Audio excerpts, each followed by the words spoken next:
Esdras 9. Todo mundo achou? Diz assim a santa palavra do Senhor.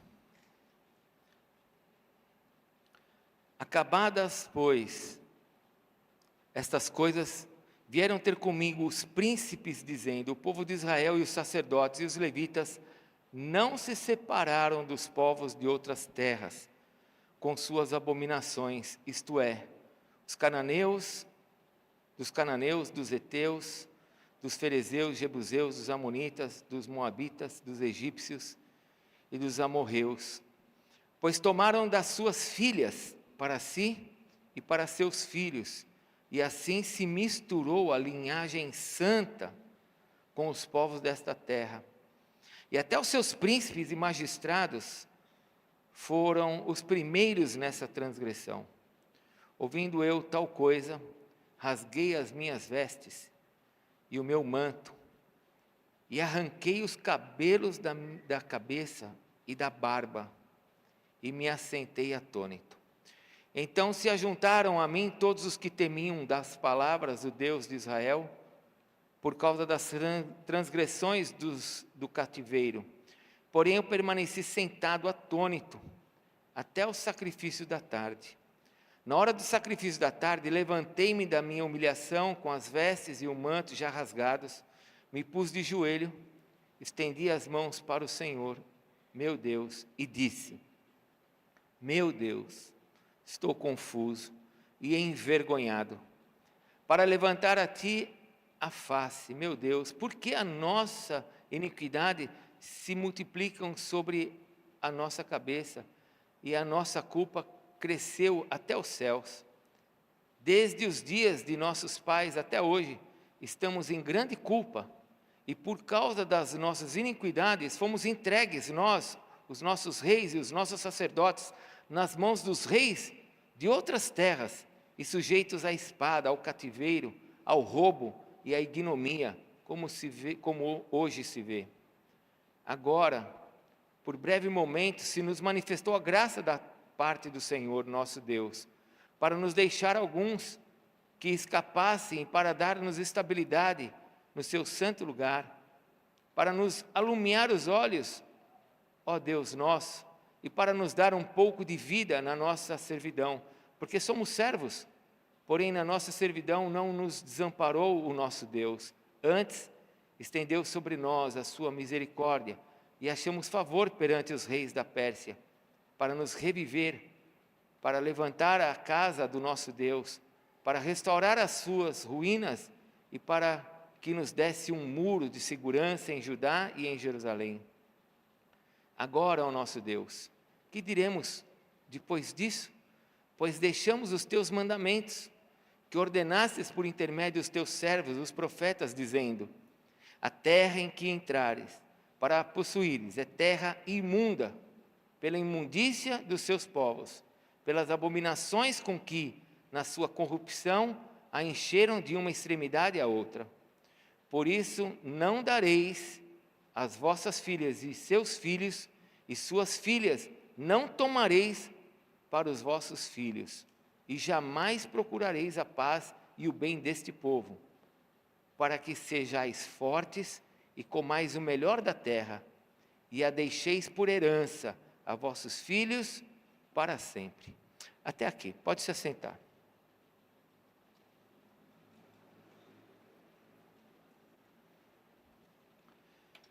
Que o Senhor Deus nos abençoe em nome de Jesus, amém? Que o Senhor Deus fale ao seu coração, ao meu coração.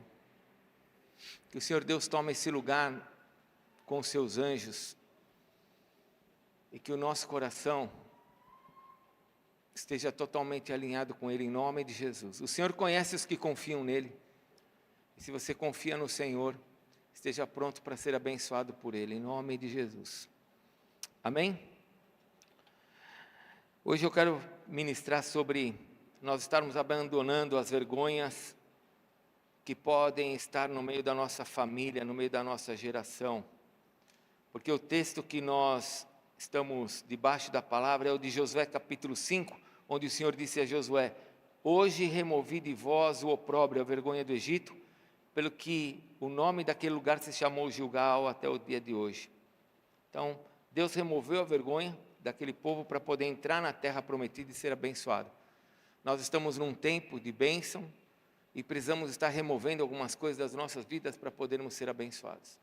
Hoje eu quero falar sobre isso. O que será que tem na nossa vida, no meio da nossa família, que pode estar envergonhando o nome do Senhor Jesus e que vai impedir a bênção de chegar até nós? Será que tem alguma coisa que nós deixamos, está passando aí despercebido e que pode estar entristecendo o coração do Pai? Vamos falar sobre isso hoje. Mas antes eu queria, como nós vamos falar de família, eu queria dizer para vocês que tem coisas fantásticas no meio de uma família, né? Tem coisas que a gente herda dos nossos pais e a gente nem percebe. Costumes.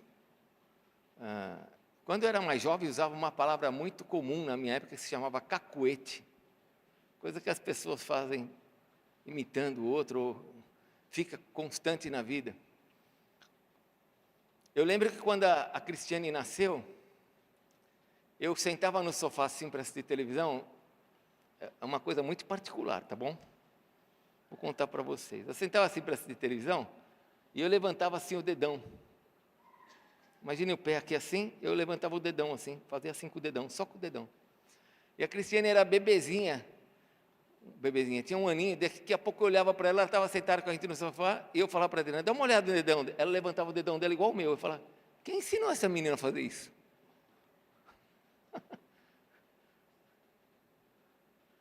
Engraçado isso, né? A gente nem ensinou e a pessoa vai e faz.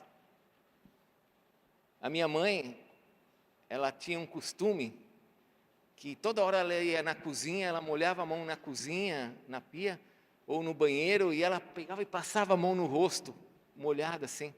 Eu toda hora estou fazendo isso hoje. Eu falo, meu Deus, eu sou igual ela. Eu também amo passar a mão na água e ficar molhando o meu rosto. Não, mas você está falando, é que está muito quente hoje, apóstolo. Não, eu faço isso mesmo quando está quente. É o que me faz bem. Tem muita coisa que a gente recebeu dos nossos pais que é um pouco meio que genético isso, né? A gente recebeu, aprendeu. Mas tem outras coisas que a gente recebeu que não é genético, a gente foi aprendendo no meio da família. Entrou na nossa vida por causa do costume da nossa família. Por exemplo, talvez você hoje nos domingos só coma macarronada no domingo, porque tua família sempre comeu macarronada no domingo. E domingo é dia de? Sim ou não? Nós estamos mudando um pouco isso, né? Muitos estão, domingo é dia de churrasco, frango assado, né, Gilmar? Cadê o Gilmar? Mas na maioria das casas, domingo é dia de macarrão. É assim. Aí você vai dizer, mas por que tem que comer macarrão no domingo? Todo mundo come, eu também como. Aqui é mais prático. Mais prático. É que hoje as mulheres não fazem aquelas bracholas, né? Sabe aquelas bracholas que você pega aquele bife desse tamanho, aí você coloca dentro cenourinha fatiada, azeitona, aí você vai colocando algumas coisas, e vai enrolando bacon, aí você enrola aquela brachola, coloca 2 palitos de dente, que se você esquecer, você vai para o hospital. Não tem nada de ser prático, é que todo mundo faz isso no domingo.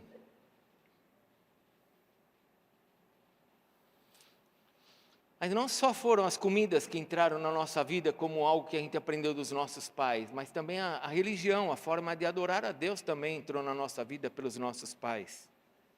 Aquilo que os nossos pais adoravam, criam, como eles viam a Deus, isso também foi nos transportado.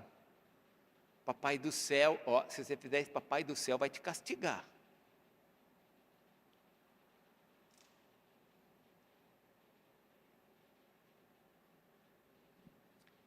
E nós tivemos uma forma de aprendemos sobre Deus por meio dos nossos pais.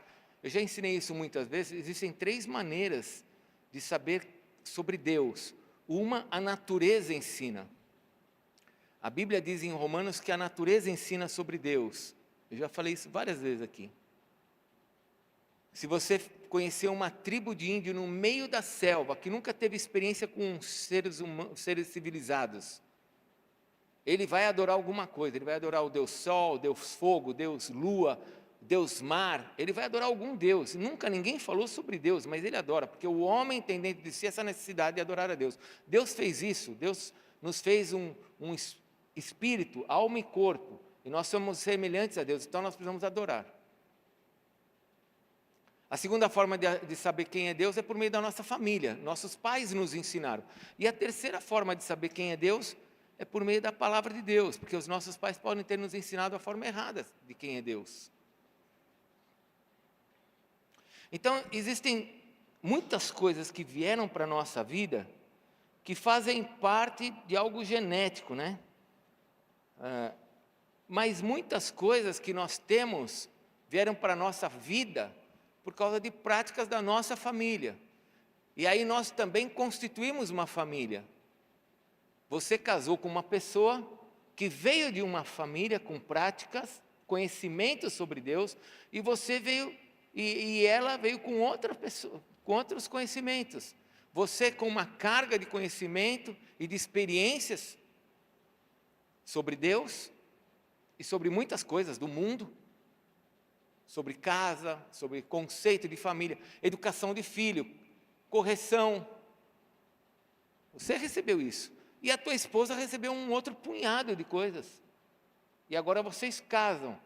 E agora vocês vão discutir de forma amigável como é que as coisas vão ser feitas na sua vida. E aí, como bons brasileiros, que não querem discutir pela maioria das coisas que não sabem, então eles falam, não, sobre isso a gente não vai conversar. Ah, mas eu quero batizar meu filho. Batiza. Ah, eu não quero batizar. Não batiza. Ah, eu quero que meu filho seja corintiano. Glória a Deus, deixa ele ser. Ah, eu quero que meu filho seja palmeirense. Misericórdia. Aí já sai briga na família. E assim vão tomando decisões. Algumas coisas não se briga, por não se conhecer, vai tomando decisões, vai deixando cada um. Nem se trata sobre o assunto, só se pergunta e toma-se decisão. Porque não tem uma opinião formada.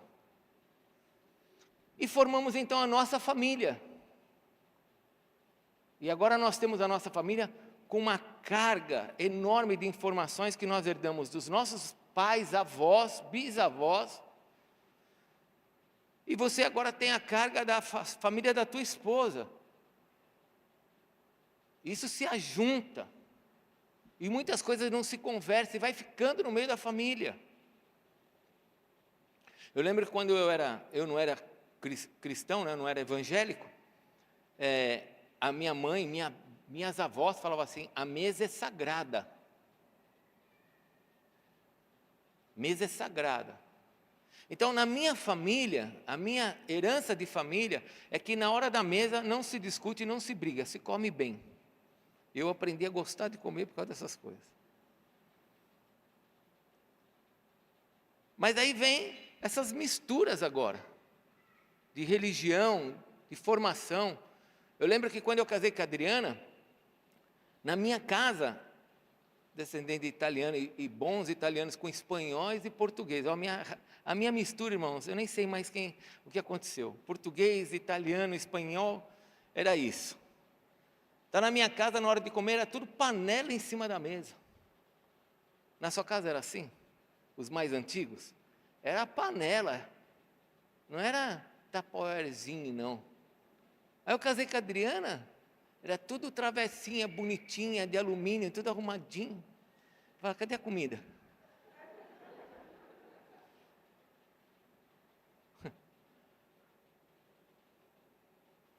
Na minha família, você tinha que comer até acabar o negócio. A da Adriana não, congela por 6 meses a comida. Daqui 6 meses, eu falei para a Adriana assim esses dias, falei, esse molinho a nossa cachorrinha ama. Aí eu fui olhar o molinho, já tinha só um pouquinho de molinho, eu falei, o que você fez com o resto do molho? Congelei, eu falei, o cachorro vai ver daqui 6 meses esse negócio.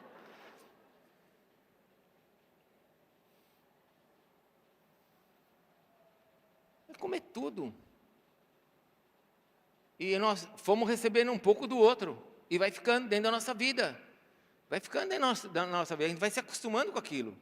Eu nem sinto mais falta das panelas. Da comida às vezes, mas das panelas não. Não, ela faz bastante comida. Vocês podem ver que eu estou bem saudável. Mas isso foi ficando na sua vida também. Um monte de coisa foi ficando na sua vida. E hoje tem um monte de coisa que você faz na sua família que nem é prática sua, mas é da tua esposa. E você faz, não é nem prática sua, é do teu marido. E foi ficando.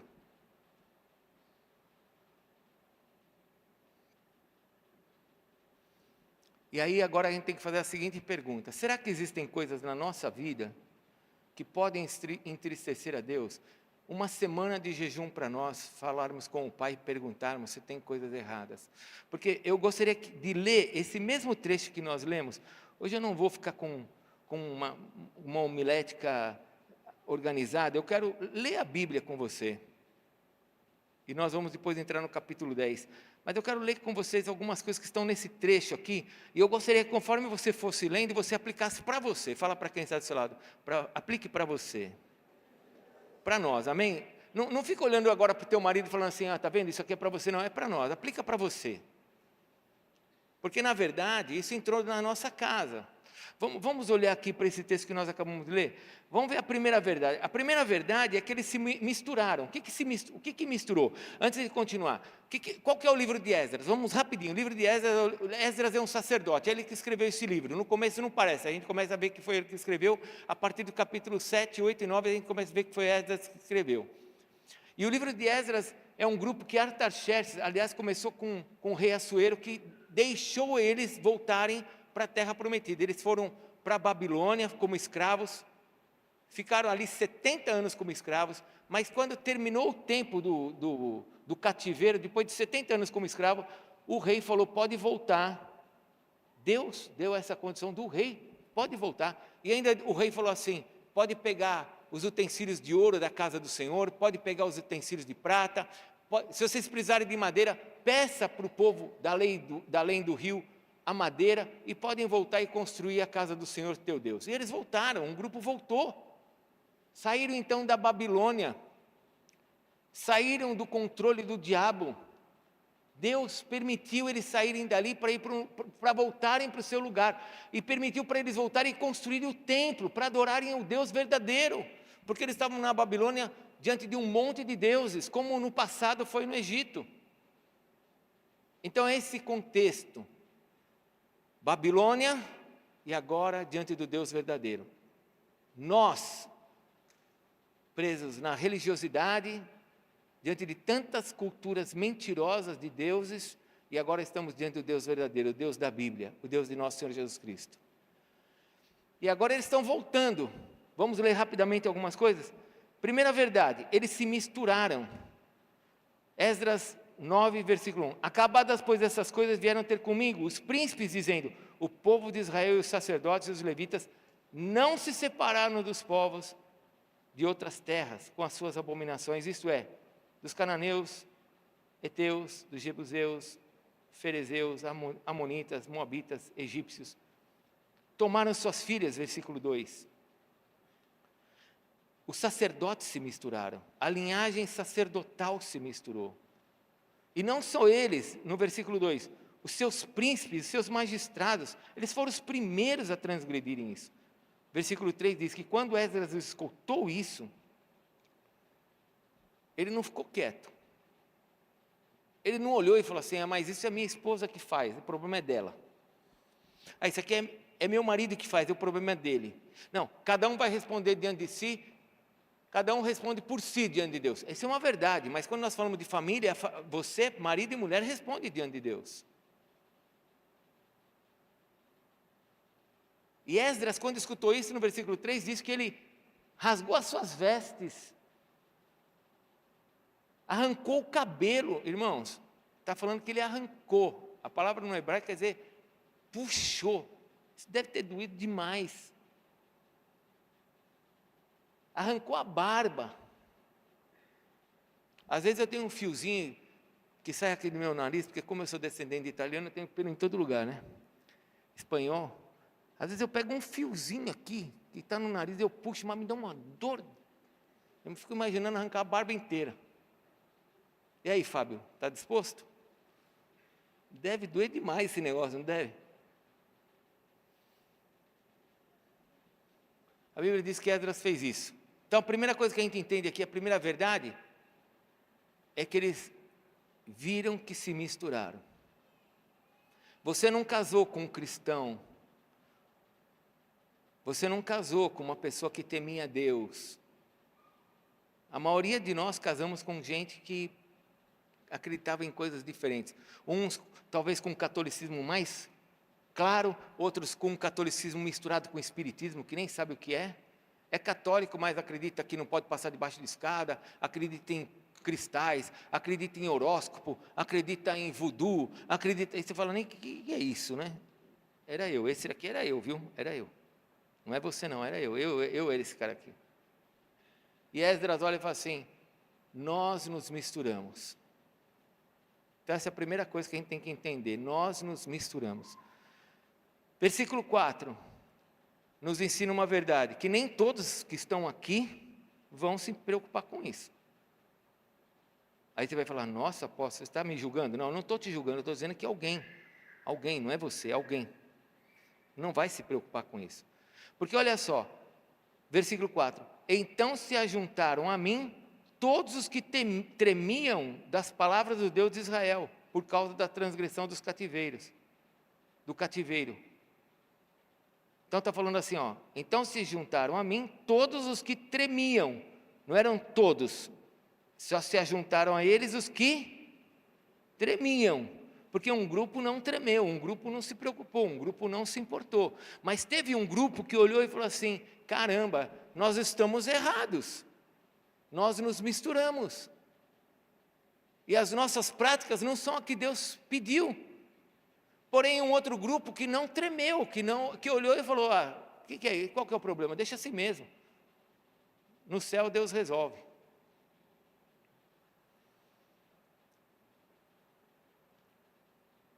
Terceira coisa que a gente aprende, versículo 5. Que todo aquele sofrimento que eles tiveram lá na Babilônia, foi porque eles desobedeceram a Deus. Olha o versículo 5. Na hora do sacrifício da tarde, levantei a minha humilhação com as vestes e os mantos já rasgados, me pus de joelhos, estendi as mãos para o Senhor, meu Deus, versículo 6, e disse, meu Deus, versículo 6, estou confuso e envergonhado para levantar a minha face ao meu Deus, porque as nossas iniquidades se multiplicaram sobre a nossa cabeça e a nossa culpa cresceu até os céus. Olha o versículo 7, desde os dias de nossos pais até hoje, estamos em grande culpa por causa da nossa iniquidade, e fomos entregues, nós, os nossos reis, os nossos sacerdotes, nas mãos dos reis de outras terras, e sujeito à espada, ao cativeiro, ao roubo, à ignomia. Ou seja, ele está dizendo assim, ó, porque os nossos pais se misturaram, porque os nossos pais erraram, nós fomos entregues nas mãos desses reis, e nós fomos envergonhados, roubados. E a Bíblia está nos mostrando que eles entenderam que precisavam mudar, porque andar errado vai nos levar para as mãos do inimigo. Estamos juntos? Estamos lendo a Bíblia? Estamos juntos? Então eles entenderam que todo o sofrimento que eles tiveram na Babilônia foi porque fizeram errado. Foram roubados, envergonhados, mas agora eles foram soltos, nós fomos soltos. Nós somos soltos para sermos abençoados. Fala para o teu irmão, o Senhor nos libertou para sermos abençoados. Sim ou não, igreja? Sim ou não? Nós não saímos da Babilônia, não estamos agora diante do Senhor, amém? Não somos, isso aqui não pode ser aplicado para nós? Pode ser aplicado para nós. Então, nós estamos olhando para o passado. Por que os nossos pais sofreram tanto? Por que houve tanta morte, tanta destruição, tanto divórcio? Tanta doença, tanta coisa ruim, porque os nossos pais não conheceram a Deus. Nós não queremos que os nossos filhos comam o melhor da terra? Nós não queremos que a nossa geração seja abençoada? Então nós agora estamos olhando para os nossos pais e falando, eles fizeram besteira, eu não posso fazer besteira.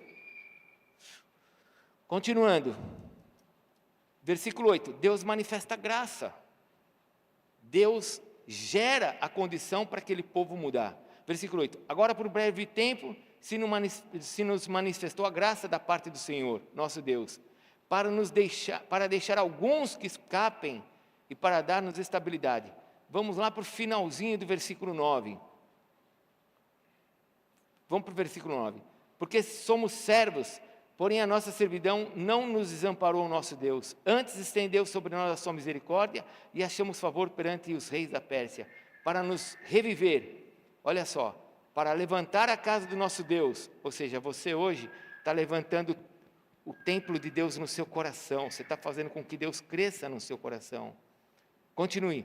Para restaurar as ruínas e para que nos desse um muro de segurança. A nossa vida tem que estar segura, em Judá e em Jerusalém. Então veja, Deus deu para eles essa condição de serem abençoados. Deus está dando para você essa condição de serem abençoados. Mas Ele espera que essas mudanças aconteçam para que a tua geração seja abençoada. Olha o versículo 12. O que Deus falou no versículo 12?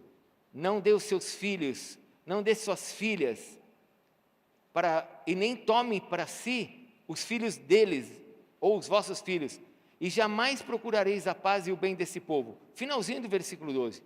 Para que sejais fortes e comais o melhor da terra, e a deixes por herança a vossos filhos para sempre. Então eu quero parar aqui e mostrar como isso se aplica na nossa vida nessa segunda semana de jejum.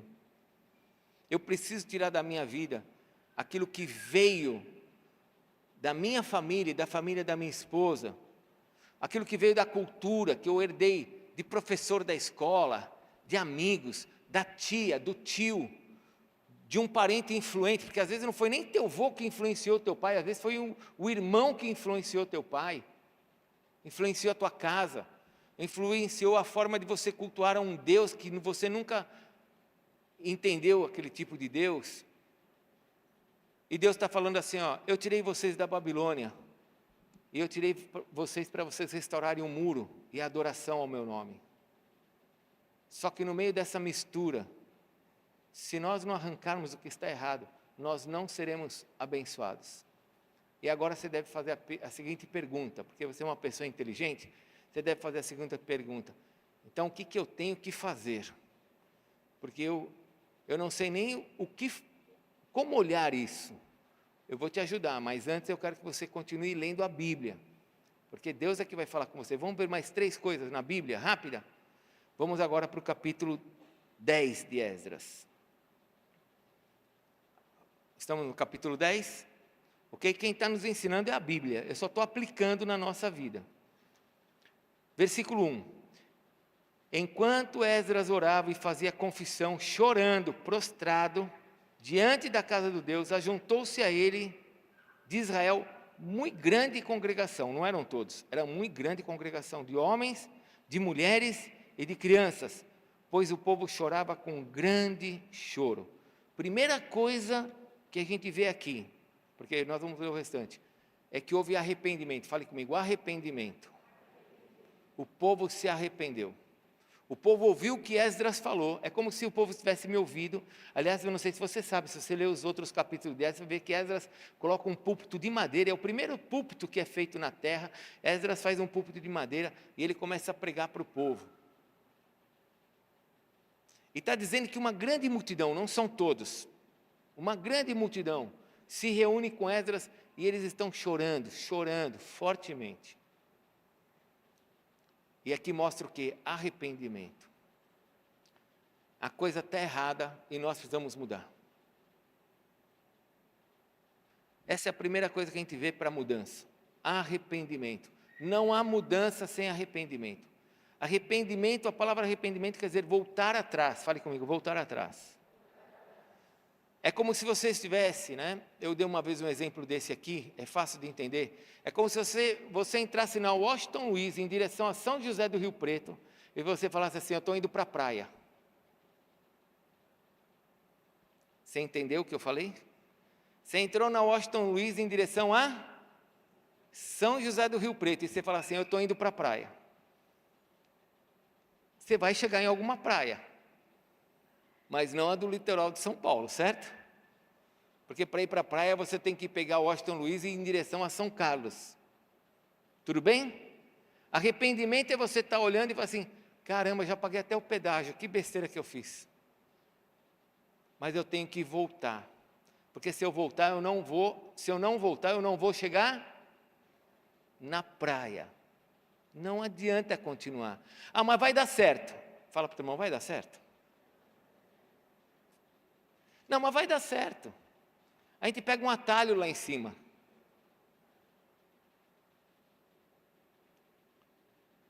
Vai só ficar pagando pedágio, vai subir, vai subir, vai subir e não vai chegar. Arrependimento, irmãos, é uma ação do Espírito Santo de Deus em nós. Não é o homem que vai ter, é o Espírito Santo que vai agir em você. Lá em João, Jesus disse assim, que o Espírito Santo viria para nos convencer do pecado, da justiça e do juízo. Quem nos convence que estamos errados é Deus. Arrependimento vem do Espírito de Deus. Então, se a pessoa não nasceu de novo, ela não sente dor nenhuma quando ela está errada. Por isso que muitos choraram. Muitos foram até Esdras e falaram, estamos errados. Não todos. Porque tem muita gente que não liga. Não tem o Espírito de Deus, ela não sente nada. Ela olha e fala, está tudo bem, é assim mesmo. Cada um crê como quer. Mas quem tem o Espírito de Deus, esses recebem uma porção sobre o seu coração de arrependimento, onde a gente olha e fala assim, eu estou errado, isso aqui tem que mudar. E deixa eu te falar uma coisa, com muito amor, isso é maravilhoso. Porque quando você se arrepende de algo, isso é sinal de que o Espírito de Deus está em você. Porque o arrependimento vem do Espírito de Deus. Então nunca se envergonhe de se arrepender. Se envergonhe se você endurecer. Meu professor falava assim para mim, na sala de aula, ele falava assim, o sol quando bate no barro endurece, mas quando bate no azeite, amolece, na gordura, amolece.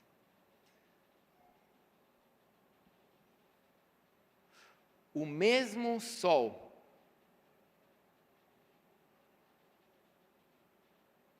então, depende do elemento que você tem, vai ter efeitos diferentes. Se a pessoa é convertida, ela amolece. Se ela não é convertida, ela endurece. Arrependimento vem do Espírito. Nunca se envergonhe de se arrepender. Nunca se envergonhe de voltar atrás onde você está errado. Isso é grandioso diante de Deus. Isso mostra humildade. Isso mostra submissão ao Deus Todo-Poderoso. Isso é uma atitude que vai trazer bênção sobre você. Você dizer assim, eu errei, eu estou errado, preciso mudar. Agora você já deve ter ouvido alguém falando assim, não adianta, eu não mudo. Já ouviu isso? Hã? Aí não vai ter arrependimento nunca, porque Deus não vai fazer nada.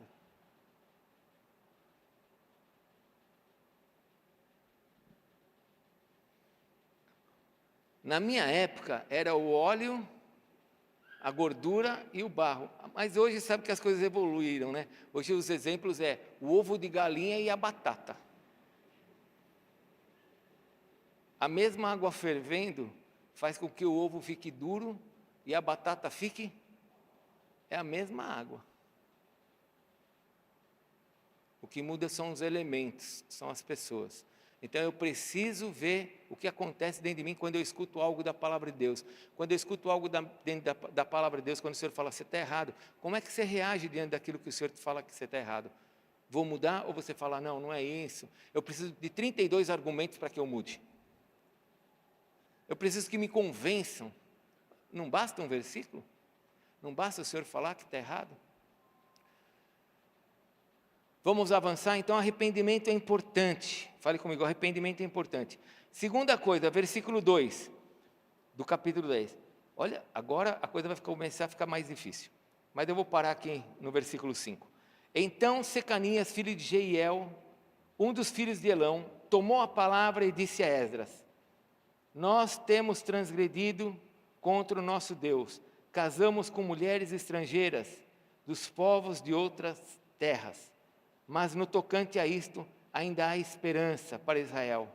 Agora, pois, façamos aliança com o nosso Deus. Segunda coisa, fazer uma aliança com Deus. O que é uma aliança? Aliança é uma ação nossa com Deus, ou Deus com a gente, onde ela não vai ser quebrada. Fale comigo, aliança não se quebra. Ok? Aliança não se quebra.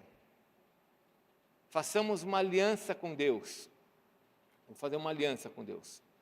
Jesus fez uma aliança com a gente. Quando a gente toma a Santa Ceia, nós pegamos o cálice da nova aliança. Da nova aliança. Então agora eu vou fazer uma aliança com Deus. Senhor, tem coisa errada na minha vida e eu estou disposto a fazer o certo. Eu preciso que o Senhor me ajude a fazer agora o certo. Tudo bem? Qual que é a segunda coisa a fazer? A primeira é arrependimento. Fale comigo, arrependimento. Segunda coisa, aliança. Então, a hora que eu começar a entrar na questão do que está errado dentro da nossa família, a primeira coisa que você tem que falar para o Senhor, eu me arrependo, isso aí está errado. Segunda coisa, Senhor, eu tenho uma aliança contigo, eu vou mudar isso. Terceira coisa, continue no versículo 3, vou ler o versículo 3 novamente. Agora, pois, façamos aliança com o nosso Deus. Versículo 3, de que despediremos todas as mulheres e os seus filhos, segundo o conselho do Senhor e dos que tremem ao mandado do nosso Deus, e faça-se segundo a lei. Levanta-te, pois estas coisas é de tua incumbência, e nós seremos contigo. Sê forte e age. Versículo 5. Então Esdras se levantou e ajuramentou os príncipes e sacerdotes e os levitas e todo Israel, de que fariam segundo as palavras, e eles juraram. Para um pouquinho, qual foi a decisão que eles tomaram? No versículo 3, me ajude, vamos pensar. Qual foi a decisão que eles tomaram? Vamos lá, qual foi a decisão que eles tomaram? Pegar as mulheres e os filhos e mandar? Calma, vai com calma. Você já deve estar pensando assim, é a minha oportunidade agora. Não, calma. Olha o que está escrito aqui, ó, no versículo 3 ainda. Faça-se segundo a lei. Faça-se segundo a lei. Nós não estamos no período da lei, nós estamos num período chamado período da igreja. Não é período da lei. Nós estamos numa nova aliança. Ninguém vai pegar e vai falar para o marido, pode ir embora. Ninguém vai falar para a esposa, vai embora. Ninguém vai falar para o filho, saia de casa.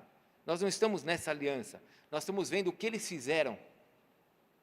E eu quero que você veja se isso era pequeno ou grande. Você ama a tua esposa? Sim ou não? Você ama a pessoa que está com você, da sua família? Você já imaginou isso? O povo decidiu. Carlos, não está escrito aqui que Deus mandou fazer isso. O povo chegou, sentou e falou assim, olha Esdras, nós vamos resolver isso. Isso aqui está errado. Nós vamos mandar embora as mulheres e as crianças que nós casamos e que não são do Senhor. Isso foi uma atitude fácil ou difícil? Pessoal? Você precisa entender que judeu não tem 1, 2 filhos não. Judeu quando tem filho é 7, 8, 9 filhos, sabia disso? Isso nos tempos de agora, imagine naquela época. Nos tempos modernos, o judeu tem 5, 6 filhos. Imagina naquela época. Abraão teve 12, vai vendo. Abraão. Jacó teve 12. Eu quero novamente chamar a tua atenção. Vem comigo aqui, ó, por favor. Você está num culto diante de Deus. Vocês acham que foi fácil para eles fazerem isso? Mas eles fizeram. Vocês acham que é mais fácil fazer o que eles fizeram? Ou você fazer o que você tem que fazer com o que está errado dentro da sua casa? Quando você olhar e falar assim, não, mas é difícil de eu fazer, lembre-se do que eles fizeram.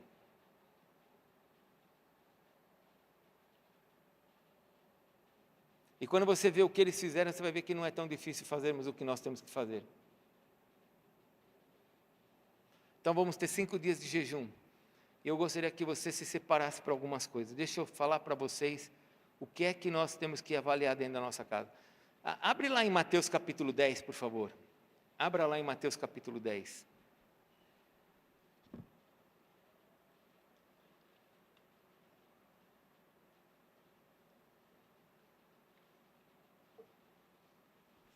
Acharam? Versículo 34. Pode deixar o livro de Esdras agora. Seria bom você ler depois. Quando você for ler o capítulo 10, você vai ver um monte de nomes. Por que são esses nomes? Para mostrar que as linhagens são limpas.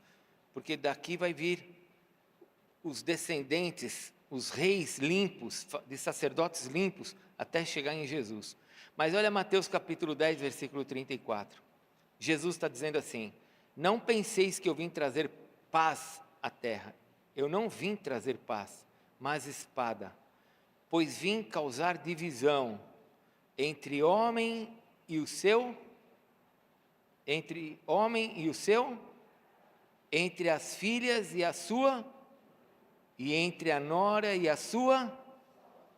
Assim os inimigos dos homens serão os da sua própria casa. Quem ama seu pai e sua mãe mais do que a mim, não é digno de mim. Quem ama seu filho ou sua filha mais do que a mim, não é digno de mim. E quem não toma a sua cruz e vem após mim, não é digno de mim. Quem acha a sua vida, perdê-la-á. Quem todavia perde a vida por amor a mim, quem perde a sua vida por minha causa, achá-la-á.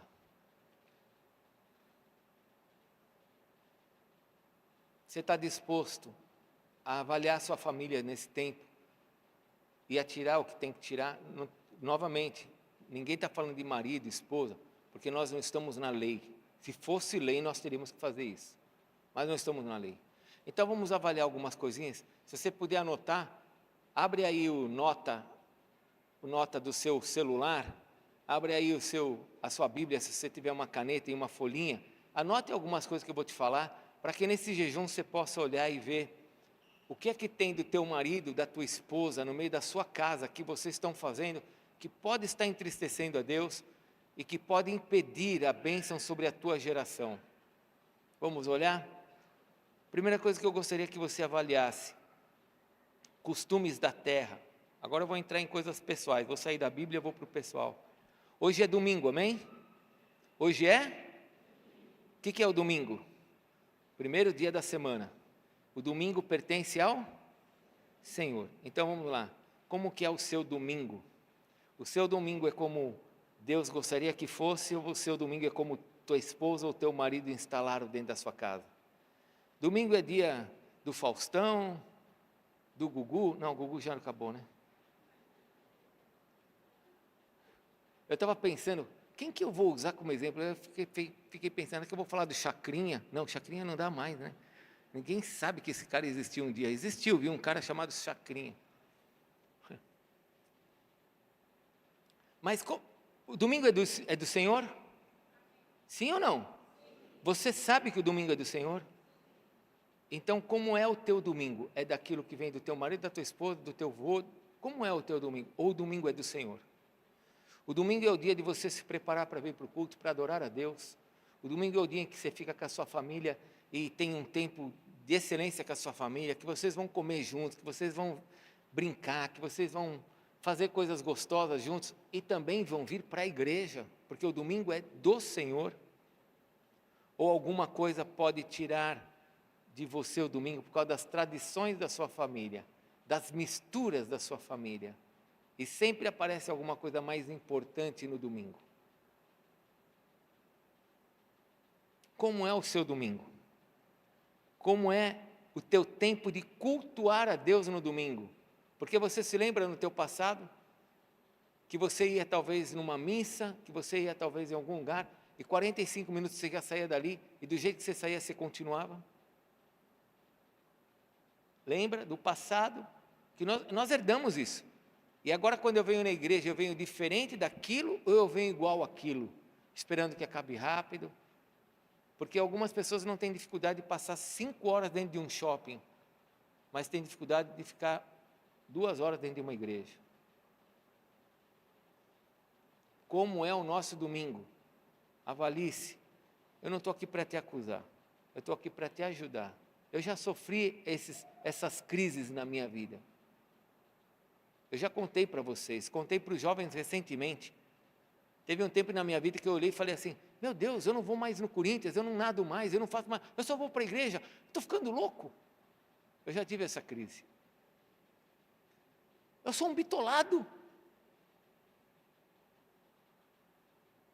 Graças a Deus, a crise passou e eu continuo do mesmo jeitinho, na igreja certinho. Nunca me afastei do Senhor.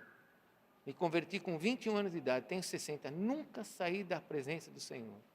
Já tive momentos ruins com Deus, mas eu nunca saí da igreja. Como é o seu domingo? Segunda coisa, quão grande é a tua prioridade com relação a Deus? Anota aí. Qual é a prioridade de Deus na sua vida? Você tem que se avaliar. Qual que é a prioridade de Deus na sua vida? Porque lembra quando você veio de outras práticas? Deus não tinha prioridade nenhuma. Quando é que a gente via Deus? Num casamento, a gente ia na igreja, ou num funeral. Não era assim? Quanto que Deus é prioridade na sua vida? Aí você fala assim, Deus é prioridade em tudo na minha vida. É. Porque tem pessoas que, por exemplo, se ela tiver que ir no médico, ela marca para ir no médico bem na quinta-feira, que é dia de culto. Mas é dia de culto. O médico não atende de segunda a sexta? Por que você não olha e fala, não, dia de culto é dia de culto, quinta-feira é dia de culto.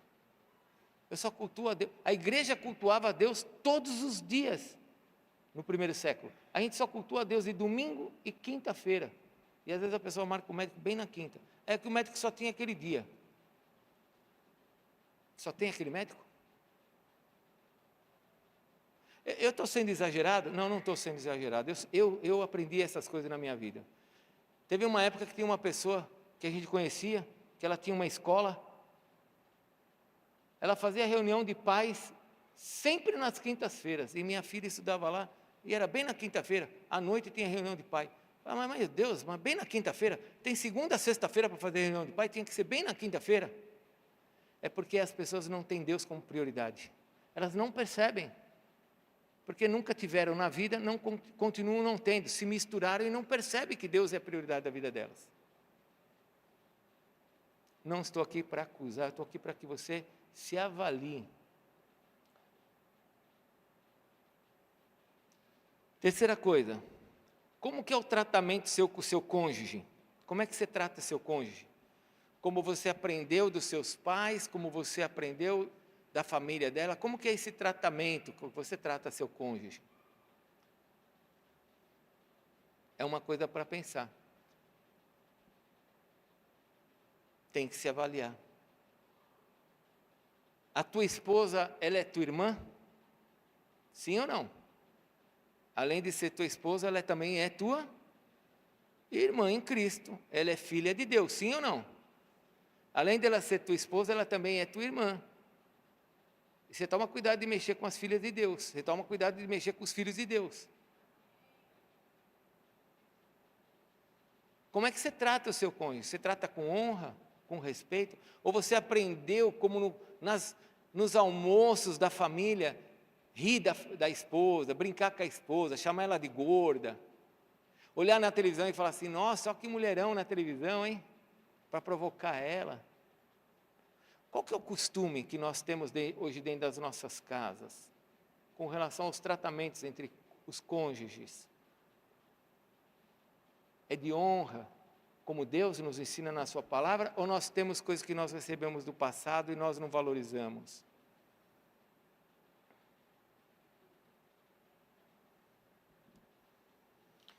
Aí o marido fala assim, não, mas o que é bonito tem que ser visto. Tá, então, orar para você morrer, você vai ver o melhor do céu. Vai para o céu, vai ver o que é melhor lá em cima. Morre logo, vai para o céu. Não, o que é bonito tem que ser visto. Vai para o céu então, vamos orar para você morrer. Vai lá, vai ver, não tem coisa melhor do que o céu.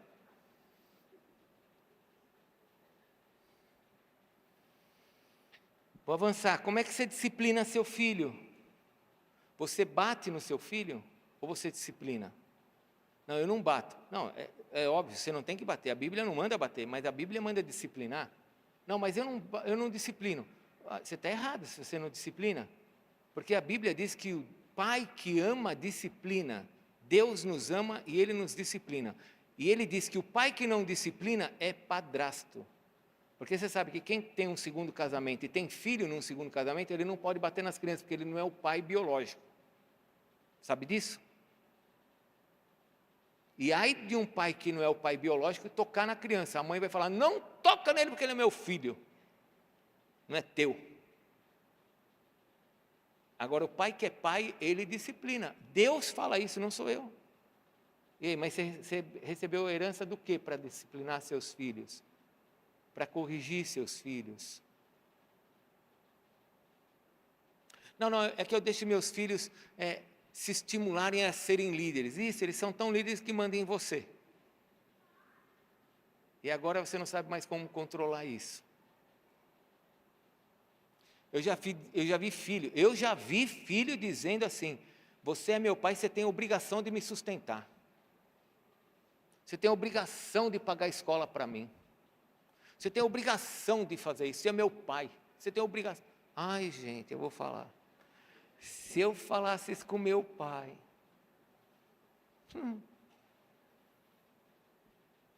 a vara da infância e juventude ia cantar.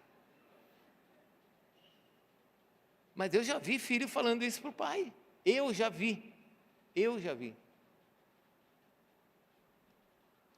A culpa é do filho? Não, a culpa vem de uma mistura de família que está gerando agora uma outra família, uma outra mistura, que não vai dar certo.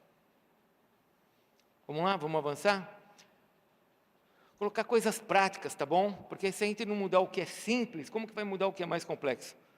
Como que é o costume seu com as refeições da sua casa? Você tem alguma refeição que você toma com toda a sua família?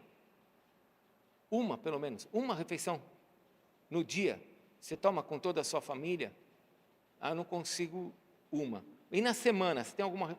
Vocês oram para comer? Vocês agradecem a Deus? Porque a gente passa o dia inteiro e a gente não ora. Eu não oro com a Raquel toda hora, mas na hora que a gente senta à mesa, a gente ora juntos. Oramos pela comida, agradecemos a Deus pela família, oramos por Israel todas as vezes, e temos ali um tempo, pelo menos uma oração juntos. Como que é a sua refeição? Está anotando aí?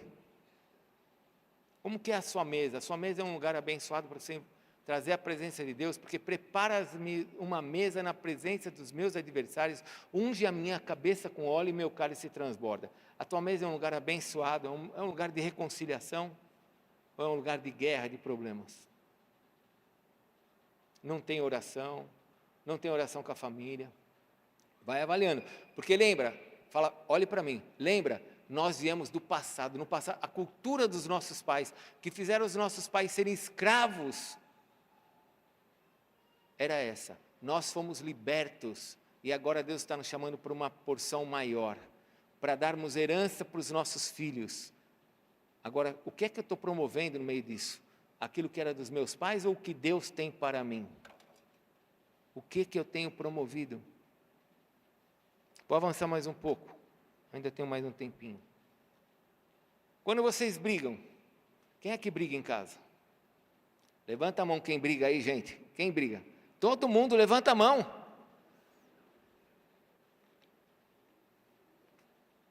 Todo mundo briga, né? Mas como que é a briga? Porque, gente, não tem família perfeita. Sempre sai briga dentro de uma casa. Mas como é essa briga? Como assim? Então toda briga tem regra, não tem? Se for luta de MMA, que eu não assisto, porque quando o meu velho homem era violento, como que você luta de MMA? Vai gerar em mim uma violência. Então eu não vou assistir coisa que vai gerar violência em mim. Então vamos lá, luta de MMA tem regra, judô tem regra, karatê tem regra, cada luta tem uma regra, cada esporte tem uma regra. Tá, então agora vocês vão estar na sua casa, vai ter uma discussão. Como que é essa discussão? Como que é esse problema que como que vocês resolvem as guerras que acontecem? Atacando, pau de macarrão na cabeça, o que tiver na mão. Como é que você resolve? que tem perto eu atiro. Ou pior do que atirar alguma coisa, eu falo algo que vai lá para ferir o coração. Eu quero que ela sinta a dor por meio do que eu vou falar. Como que são as lutas, as guerras? É que eu aprendi assim, eu vivi assim, fizeram assim comigo. Isso, vamos lá de novo, olha, os nossos pais viveram assim. Eles foram escravos, foram roubados, destruídos, não foram felizes. Nós temos a oportunidade de um tempo novo diante de Deus. Nós temos a oportunidade de termos uma família abençoada.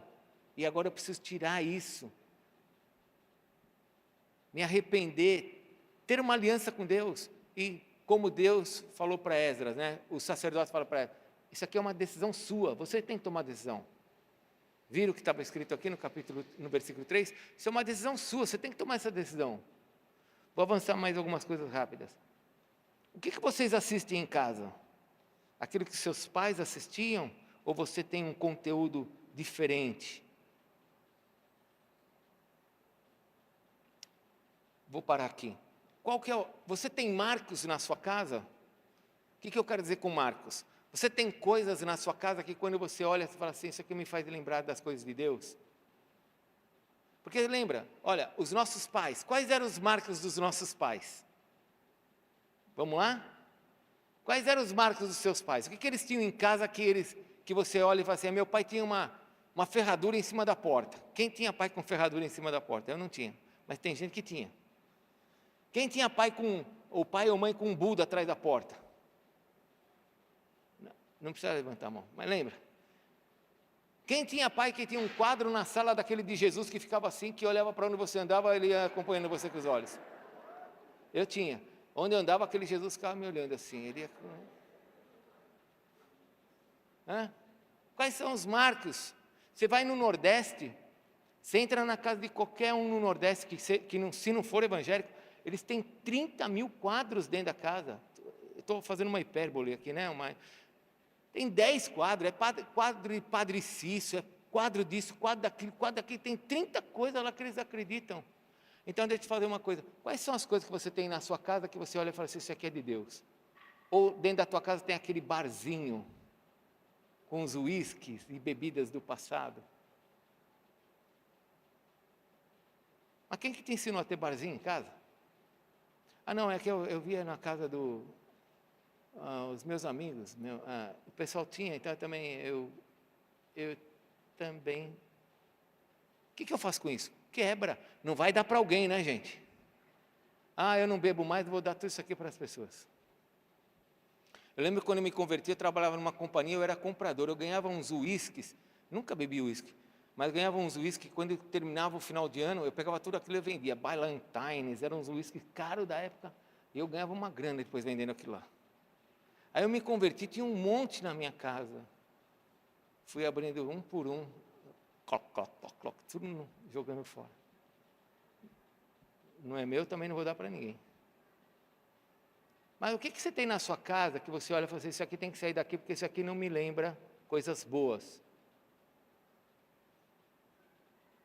Aqui na nossa cidade, você passa ainda em algumas casas lá no São José, na porta tem assim um lugarzinho para colocar o santo. O que você tem na sua casa que te lembra de Deus? Eu tenho várias coisas na minha casa que lembram Deus.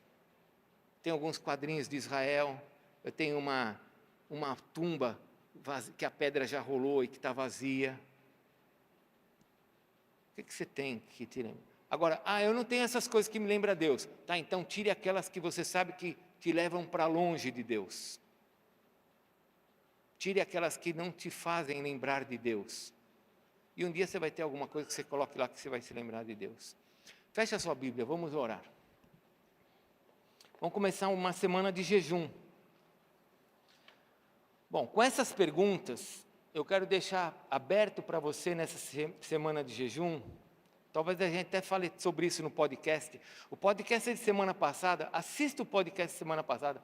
Seja um evangelista, envie o podcast da igreja para alguém que você conhece, para ele assistir, para ser abençoado. Eu falei sobre jejum, gente. Falei 40 minutos sobre jejum, é muito importante se aprender sobre jejum. Talvez essa semana no podcast a gente fale um pouquinho sobre essa separação. Mas o objetivo agora é você se avaliar essa semana. E você ver o que é que você construiu. O que é que você construiu para a sua vida? Essa construção que você trouxe para a sua casa hoje, que você olha e fala assim, a minha casa, eu formei uma casa, eu e minha esposa, nós formamos uma família, eu e ela. A minha casa não tem as heranças dos meus pais, e não tem as heranças do pai dela, se bem que se viesse do pai dela não teria problema, porque eles são de 3 gerações de crentes, mas a minha não, a minha é a primeira. Então agora eu constituí uma família. O que a minha casa está gerando? Porque a Raquel vai casar, a Cris já casou, e a Cris levou uma porção da minha casa para a casa dela. Coisas que eu nunca pedi, mas ela levou. Nós, quando casamos, tivemos filhos, nós nunca quisemos saber o sexo. A Cristiane também não quer saber. A mãe nunca falei para ela. Até eu queria que ela soubesse, para que eu soubesse. Porque agora, como vô, eu queria saber. Como pai, não, mas como vô, eu queria. Mas ela não quer saber. Aí eu falo, puxa vida, eu não ensinei isso a ela. Mas ela levou com ela. O que você está fazendo na sua casa que está chegando nos seus filhos? Ah, mas meus filhos já casaram, já foram embora, eu não tenho. Eles estão comendo de você. Os filhos comem dos pais.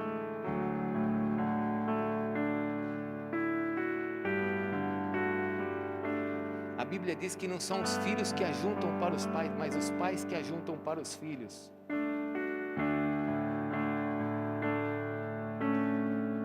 Seu filho não tem que fazer uma faculdade para que você enriqueça, ele tem que fazer uma faculdade para que ele seja próspero e vá embora.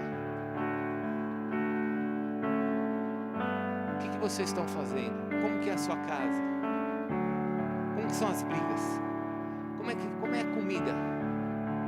Quais são as músicas? O que nós temos em casa que a gente olha e fala, isso aqui me lembra de Deus?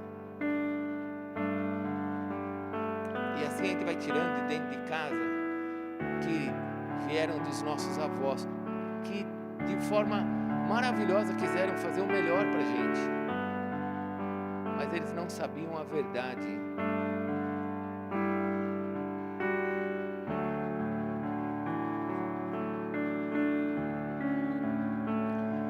Se você tem alguma dessas coisas que você está olhando na sua casa, você fala assim, isso aqui eu recebi da minha avó, isso aqui eu recebi da minha avó, da minha tataravó, do meu avô, isso aqui, e é uma coisa que foi consagrada a algum outro Deus. O que você faz? Traz aqui para a igreja, a gente vai desconsagrar isso. Ah, é uma coisa de ouro, a gente vai desconsagrar, você derrete e faz outra coisa. Ah, era uma imagem, é uma imagem de alguma coisa. Traz aqui para a igreja, nós vamos derreter. Nós não, vamos desconsagrar. Você leva por um ourives, manda ele derreter, faz um anel de brilhante de ouro para tua esposa, ela vai amar. Ah, é um negócio de gesso, de pau, de pedra, traz para cá, nós vamos desconsagrar e vamos quebrar e vamos anular isso. Não tem que ficar na sua vida, mas tire da sua família aquilo que não pertence a você. E tire da sua vida aquilo que vocês dois construíram, que veio da sua família. Construa em Deus a sua casa. Comece a fazer coisas diferentes, que você vai se orgulhar, que você vai ficar feliz e vai falar assim, puxa, isso aqui é nosso, hein? Nós que começamos a construir isso aqui na nossa família, porque nossos pais não faziam. Você vai começar a se alegrar. E seus pais, eles vão olhar e vão falar, não é que esse menino deu certo mesmo? Não é que ele está indo bem? Porque seus pais vão ficar felizes que você está indo bem. Eles não vão olhar e falar assim, está mudando tudo que nós ensinamos para eles. Nós vamos falar assim, eles estão cada vez melhor, né? E o pai vai se alegrar. E você vai ser um modelo para o teu pai. Amanhã o teu pai vai querer saber quem é Jesus por causa dessas suas mudanças. E toda a tua casa, como diz em Atos 16, será do Senhor Jesus. Mas agora eu encerro dizendo o seguinte: os homens chegaram para Esdras e falaram assim para ele: isto cabe a você, faça. Então tem coisa que é nossa. Não adianta olhar e falar assim, vou esperar meu marido fazer, não, vou esperar minha esposa fazer. Não, o que cabe a você, faça você. Faça a você. Tome decisões de fazer o melhor para Deus. Feche seus olhos, por favor. Nós vamos orar. Eu queria chamar aqui para frente, por favor, a nossa liderança, para podermos orar. Porque de repente você precisa talvez de uma oração que te abençoe para esse novo caminhar como família. Talvez você queira sair do seu lugar hoje com o teu cônjuge. Você fala assim, vamos lá pedir uma oração. Talvez eu vou te dizer algumas coisas que eu sinto do Espírito. Talvez você nessa noite não saiba nem o que tem que mudar. Ou talvez sejam tantas coisas que você não sabe nem por onde começar. Então comece consagrando a tua casa. Comece falando para Deus, Senhor, nós temos uma aliança contigo. A forma da gente brigar, nós vamos ter que mudar essa forma de brigar. A nossa forma de brigar tem que construir, nunca destruir. Porque brigar vai brigar mesmo, não tem jeito. Quando eu falo brigar, eu falo discutir, ter conflitos, ter dificuldade, né? Quer tirar o nome brigar, porque senão vão falar, o apóstolo está ensinando na resgate a brigar. Não estou falando isso, estou falando que aquela situação de conflito, de dificuldade, de discórdia que acontece dentro da casa toda hora, porque é comum. É só você dar um cartão de crédito para sua esposa, você vai ver sair problema para todo lado. Estou brincando. Eu faço essa brincadeira e depois minha esposa fica chateada comigo. Aí já temos que discutir depois em casa, porque ela vai falar, por que você fez isso comigo? Não, brincando.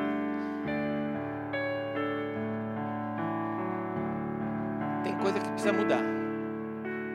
Não pode ser, é porque eu sou italiano, eu sou assim mesmo. Não, você não é italiano, você é filho de Deus.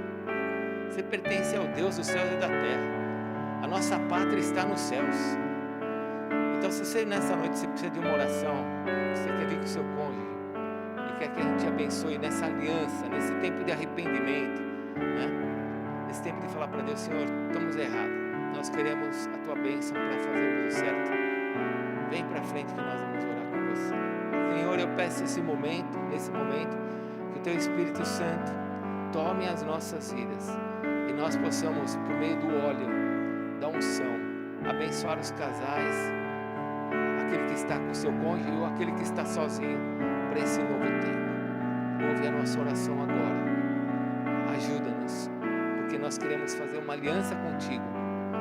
Nós queremos mudanças no meio da nossa casa. Nós queremos que saia do meio da nossa casa aquilo que nos envergonha. Se você precisa de oração, vem para frente que nós vamos orar por você.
graça.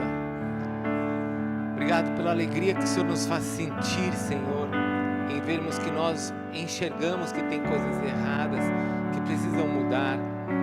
Obrigado, Deus, porque isso vem do Teu Espírito sobre nós, tanto sobre aqueles que estão aqui na frente, como aqueles que também estão na igreja. Eu te agradeço pelo Teu Espírito em nós, que nos faz enxergar, ó Deus, o que precisamos mudar. E nós queremos que realmente a nossa casa seja do Senhor, e que não haja dentro da nossa casa nenhuma das vergonhas que nós aprendemos, ó Deus, que nós cultivamos, que nós recebemos, que nós herdamos. Senhor, não queremos isso, queremos uma família abençoada, que alegre o coração, ó Deus, dos nossos filhos e da nossa geração paterna e dos nossos filhos, Senhor. Faz a Tua obra em cada um aqui, Senhor. Faz a Tua obra na nossa vida. Nós nos alegramos e separamos esse tempo de jejum para que o Senhor quebre todas essas cadeias sobre a nossa vida, e que realmente venha a honra, que realmente venha esse tempo de alegria no meio da nossa casa, porque a cada ano que andamos, Senhor, cada ano que nós passamos, nós vemos cada vez mais da Tua operosidade no meio da nossa família. Bendito é Teu nome, Senhor. Tu és o juiz de toda a terra, Tu és o Senhor de toda a terra, e Teu Filho é o nosso advogado, aquele que nos perdoa, aquele que entrou na Tua presença e nos remiu e nos redimiu, pagou a sentença que era contra nós, e nós nos alegramos por isso, Senhor. Te alegramos porque o acusador foi envergonhado. Nos alegramos porque aquele que nos acusava e nos envergonhava perdeu o domínio das nossas vidas. As cadeias com que eles nos prendiam foi quebrada. O Senhor nos venceu na cruz. O Senhor nos libertou. Somos filhos, Deus. Bendito é Teu nome, Senhor. Que essa semana de jejum nos leve mais perto de Ti. Que essa semana de jejum nos coloque mais perto do Senhor, e a honra seja dada somente a Ti. Igreja, fique em pé, vou te abençoar. Que a graça do Senhor Jesus esteja sobre a sua vida, que o amor de Deus Pai, a comunhão do Espírito Santo seja sobre você, que a comunhão do Espírito Santo te dirija, te abençoe na sua caminhada, nas suas decisões. Que o Espírito Santo tome o teu coração e Ele te mostre aquilo que precisa ser feito. Algumas coisas vão demorar, Senhor, mas nós começaremos, nós faremos, e o Senhor será glorificado. E aquele que está sentado no trono, seja a honra e a glória pelos séculos dos séculos. Amém. Vai na paz, Deus te abençoe.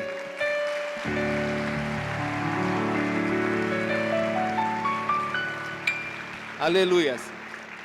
Se tem alguma oração que nós não fizemos por você, que você gostaria que a gente orasse, vem para frente que nós vamos orar, amém? Vai na paz. Amanhã tem sala de cura. Se você quer, se você precisa de alguma informação sobre o congresso, vai lá no quiosque, pegue informações ali. Nós temos 2 livros que nós estamos lendo aqui na igreja. Um deles é um Enraizado, tem lá na nossa livraria, você pode comprar. E tem um outro livro que nós estamos lendo como líderes, todos nós somos líderes, que se chama Liderança que Prevalece. Você também pode comprar na livraria, é um livro que nós estamos adotando aqui para nós como liderança. Se você quiser esse material, tem lá na livraria, Enraizados e Liderança que Prevalece. Vai ser bênção para você. Invista na sua vida. Deus te abençoe.